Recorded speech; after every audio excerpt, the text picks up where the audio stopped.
Writing English 103. I am your instructor for this session, Claire Barker, and in class I go by Mrs. Barker. For our first video, I want to cover the concepts of the course and give you a few insights into how I approach our courses and how I approach giving feedback and my expectations for what I hope you will give back to me. So every course has learning objectives. They are ideas that we hope that each of our assignments as a whole contributes to and lifts up.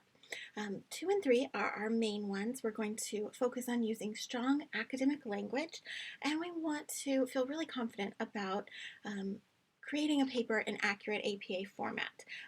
Do things like look at the student lounge where we have templates to get you started on that. To make that happen, we are looking at writing a literary analysis, at writing an academic paper using strong academic supports, and writing a reflection paper that examines assumptions and describes transformation. Throughout all of these, we're going to be using the format of a 5-paragraph paper. These are amazing because you can shrink down the concept to 5 sentences for a really good paragraph. You can increase it to have 5 chapters in a book. It works really well as a conceptual idea. Obviously, things like using 3 supporting points or paragraphs can be altered. Depending on what we're doing, we may want 2 points, we may want 5 points. But the overall concept is that we're starting with an introduction, we're providing our thesis, we're providing a good number of points that support our ideas, and then we're concluding that. And we're going to use that format across these different types of papers so that you see just how many ways you can start to apply it. And it gives you practice in 3 really different approaches.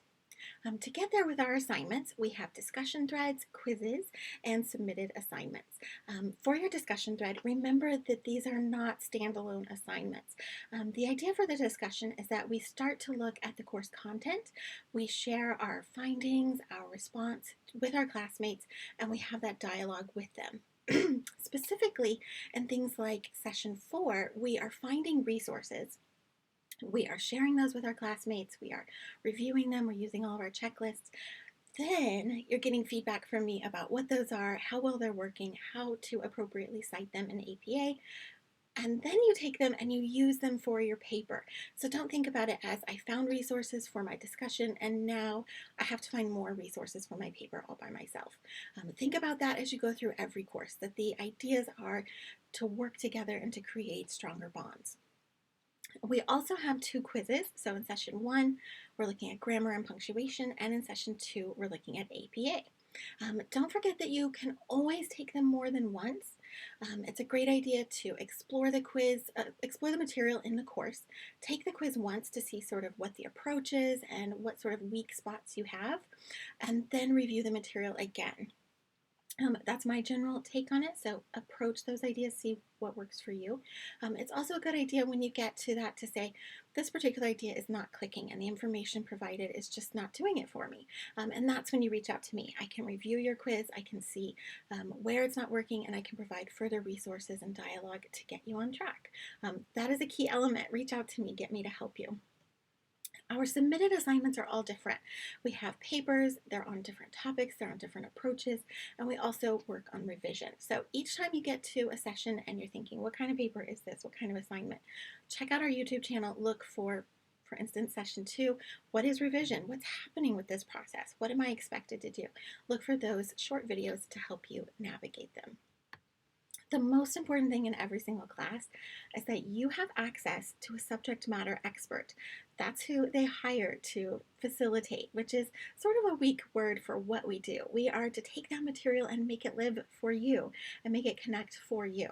At the end of this, I want you to feel that you are a strong and capable writer who can tackle any assignment. That means you have to reach out to me. I am going to reach toward you, and you have to extend that arm as well. Communication is going to make that happen. If I don't know what's going on, then there isn't really much I can do. I like to think about how policies are there for when communication fails. When we don't know what page the other person is on, we have to have a policy. But if we're on the same page, if we are connecting, if we are problem solving together, we find solutions that work for both of us. So remember that the policy is the sort of the furthest end game of the spectrum, but you and I together can make something way better happen. I'm going to be utilizing our rubrics or grading criteria that's across the board at all institutions because we want to keep things consistent. We work hard as educators to figure out how to make everyone's experience of that concept, of that course, of that structure work really well. No matter who the instructor is or who the student is, these are the goals. These are the set ideas that we want everyone to succeed at. So I'm going to start there, but I'm also going to give you feedback. And if you don't see that, then you need to reach out to me. You need to say, where is it? Because together we need to find it. It should be there for all assignments. There should be something that I offer you as additional resources, as feedback, as ideas. If you're not seeing it, something has gone wrong. I also want to encourage you that if you get to a place where you would like to have a paper copy edited, this takes a lot of time and effort on my part, and it's not always wanted or appreciated. It can feel really overwhelming to see all those different details. So when you want it, I'm here to give that. So reach out if you would like it. Feedback is a conversation. I am trying to look at an issue. I want to provide you a couple of solutions. I want to provide you the terminology and the resources you need to understand it, but I don't want to correct it in my voice every single time because then you're going to really struggle later on when I'm not present. I want to give you the skills you need to recognize where it is. So if I give you 2 examples of an issue in your work, I hope that you will go find the other 4 or 5. And that's a great time for that dialogue as well, for you to reach out and say, hey, you talked about 2 of them. I found 4 more. Did I get them all? How did that work? And then I can say, yes, you got all of them. And no, you didn't get all of them. But it gives us that chance to set you on the path to understand your work. I don't want you to parrot my voice. I want you to find all of the answers you need to be a strong and capable writer. So we're looking for your voice. We're looking for your solutions that you like, not my favorite solutions. Anytime feedback is confusing or surprising, ask for clarification. I am completely open to that. I'm trying to create sort of open areas where everyone gets what they need, but that's not always going to happen. I'm not always going to succeed. So I really need you to say, hey, I need a little more. I need a little less. I need to understand this. And then I can give you support. Overall, learning should be fun. It should be interesting. It should be challenging, but it shouldn't be super hard, painful work. So when you find yourself looking at a particular assignment for 30 or more minutes and not making any progress, that's the time to put it down and take a break and to reach out to me. Most of the time, by the time you take that break and reach out to me, it's all going to click. But in case it doesn't, you've already reached out to me and you've already started to get support happening. So reach out, ask for support, make sure that I am your teammate on all of these assignments, and hopefully it'll be fun while you learn.